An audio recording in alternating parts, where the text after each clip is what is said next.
Welcome back to our Health Mobile app series. LucidQuest analysed 14 therapy areas in the second half of 2025 and provided rankings of top apps by downloads and by our proprietary LQ score. For full rankings and insights, download the complete report. Let's explore the highlights. Alzheimer's disease and dementia app ecosystem is dominated by cognitive training and brain game apps focused on general brain fitness rather than disease-specific support, with limited scientific referencing and few validated interventions. Arthritis apps primarily focus on pain tracking, symptom diaries, and daily self-management, using medical language but offering mostly high-level evidence and limited clinical integration. Cardiovascular disease apps form one of the largest and most crowded ecosystems, centered on heart rate, blood pressure, ECG, and wearable monitoring, yet largely remain tracking tools rather than decision support solutions. Crohn's disease, IBD, and ulcerative colitis apps operate in a small, medically framed ecosystem emphasizing symptom, diet, and medication tracking to support self-management rather than ongoing clinical oversight.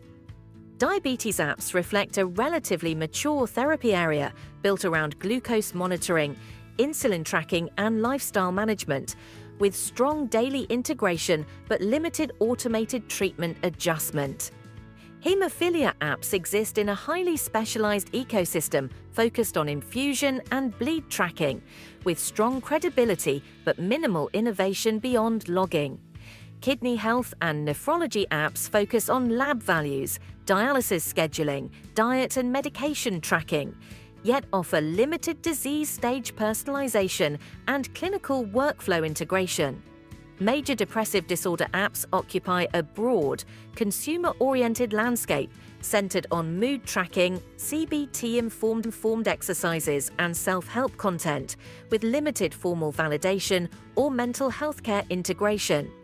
Migraine apps are condition-specific tools focused on attack logging, trigger identification, and medication use, showing relatively strong credibility but remaining largely tracking-based.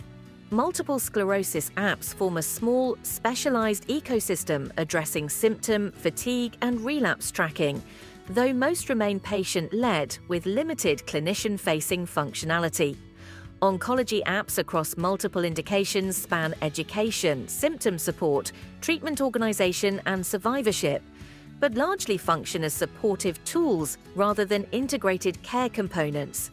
Parkinson's disease apps primarily support symptom and medication tracking, with minimal integration into care pathways. Psoriasis apps are mainly used for flare tracking, photo documentation, and treatment adherence, while validated outcomes and treatment optimization features remain rare. Respiratory disease apps are clinically framed around asthma and COPD monitoring, inhaler use, and spirometry-related features, yet mostly follow a track and report model without proactive treatment optimization. Across therapy areas, the app's ecosystem is mature in tracking but underdeveloped in clinical integration, validation, and outcome-driven intervention. To access complete rankings, validation data, and strategic insights, download the full LucidQuest report. Contact us at info@lqventures.com for expert insights, and don't forget to like, share, and subscribe for more updates